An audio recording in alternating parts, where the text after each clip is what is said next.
Welcome back to Fox Sports News Long Lunch, and we are joined in the studio by sailor Nathan Outteridge, who just completed the Australian 49er Championships, a regatta near his hometown. Out of 13 races, you won 10, you came second in a couple of those, and they tell me that having local knowledge means something in sailing, does it? Yeah, definitely. To be able to sail in your home waters, I had a few tricks up my sleeve that no one else sort of knew about, so it was handy when we were back a bit, we could come back through. Nathan, you've been so dominant in this class, the 49er class. To the people out there that maybe don't understand classes in sailing so much, I mean, we've just been talking boxing and you've got your flyweights right up to your heavyweights. Where does 49er rank in the general scheme of things? The 49er class is one of the really high performance classes, and it's a challenging boat to sail, and it's probably one of the quickest boats. It's definitely the fastest boat at the Olympics, and yeah, it just demands a high level of skill, and because it happens so fast, you've got to really think ahead of what's going to happen as well. So. You have competed at an Olympics already. Next up, of course, is London. You're off to the Worlds soon. How do you, and you just mentioned before that you competed near your home waters and things like that, but how do you prepare yourself for the waters that are coming, say in the World Champs, which is your next big meet? How do you prepare yourself to get used to sailing in those conditions? Well, the world titles start on the 2nd of January, so we're going to head across on Boxing Day to, familiarise ourselves with the conditions, and we've been looking at weather maps of the place and just trying to study the surrounding environment and looking at, maps of the actual shoreline and predicted winds, and that's about all you can do. And once you get there, you just try and learn as quick as you can what the weather's like, and the wind always bends a bit differently off shorelines, and you've got to learn about the sea state and things like that. So it's a pretty complex sport, and the more experience you could have at a venue, the better you're going to be at it. Complex and quite gruelling. I was looking at some vision of you earlier in action, and it seems as though you'd burn a fair few kilos, I suppose, when you're out there. It's a very physical sport. Is that enough to keep you in shape, just competing itself? No, definitely not. Like, you've got to do a fair bit of gym work as well with it, and recently haven't been in the gym enough as I should have been, and I'm feeling pretty run down today just after sailing for the last sort of 7 days straight, so I need a couple of days off before the next event, Sail Sydney. But yeah, it's all about just having really good physical preparation, and a lot of the things on the boat can be made easy or hard just with good technique. And sailing the boat a lot now with Ian, we've got a really good way that we do things in different conditions, and we can come in after sailing and be nowhere near as tired as the guys who have been capsizing out there. So you can make your life hard or easy, just depends on how much time and effort you put into your sailing. Sorry, Nathan, how do you get on with Ian? Because it seems pretty close out there. You'd want to be pretty good teammates. Did you have many blow-ups out there on the water? No, we generally don't have too many blow-ups. We've been mates ever since we were about 10 years old. We're both from the same sailing club up at Wanji, and we've sailed together in youth classes, and we've sailed against each other in the 49ers a bit recently too. So we get along pretty good. Because the reason why I asked that, when you talk about the wind bending off certain parts of the coastline, etc., is there ever any times where you you have differing opinions on where you think it's coming from? Yeah, definitely. And who has right of way? Well, at the end of the day, the skipper, which is myself, has the final decision, and we've sort of divided the roles up on the boat, where Ian's sort of in charge of making the boat go fast and, pulling all the right strings to make it go, and that then frees me up to have a look around and make the decisions on where to go. And, we've got to have a lot of trust in each other. I trust he's going to make it go fast, and he's going to trust I put it in the right direction. In 2005, you had a very serious car accident to the point where you're out of sailing for about 9 months. Talk about your rehabilitation in that time. And rehabilitation is one thing, but then I guess having the agility and I guess the awareness in your body to be able to compete at the same level after going through that.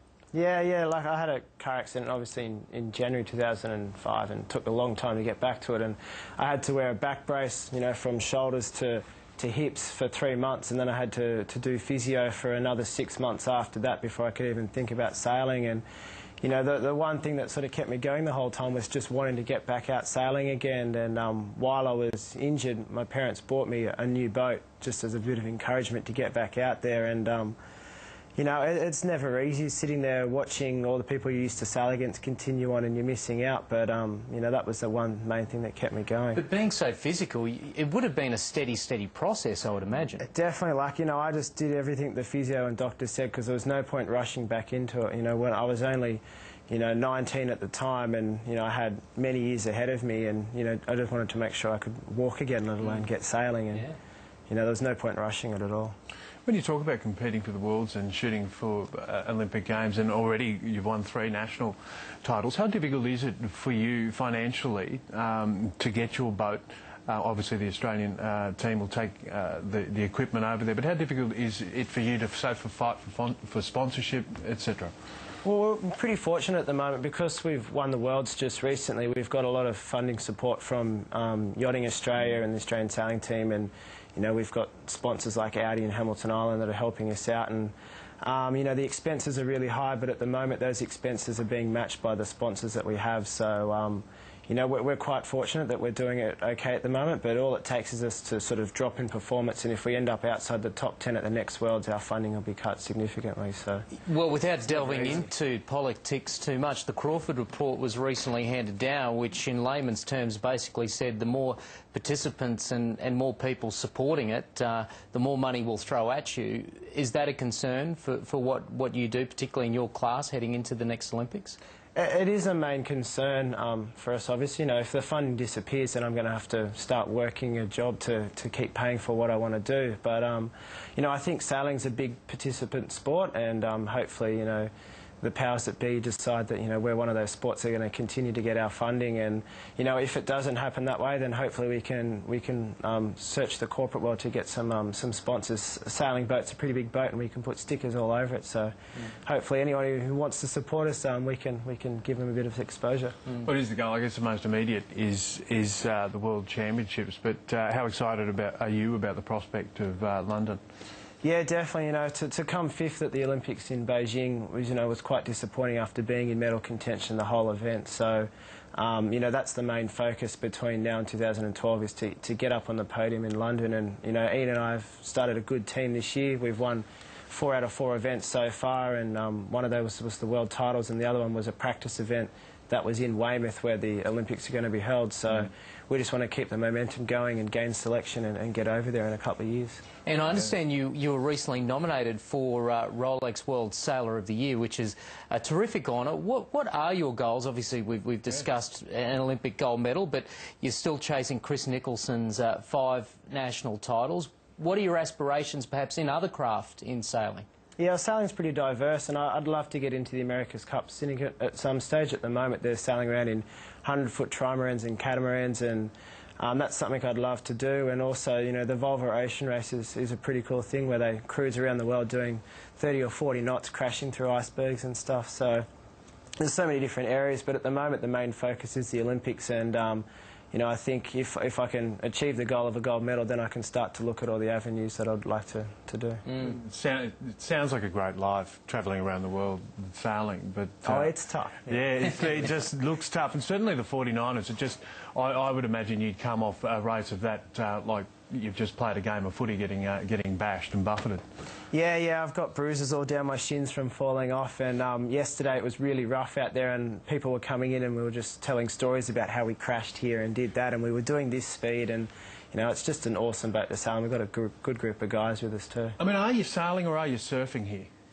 Oh, you're just planing on top of the water at full speed, and you know, the decisions you make, if you make one wrong decision, you end up getting flung into the rig and you get bruises all down your side. So you've got to make the right call at the right time.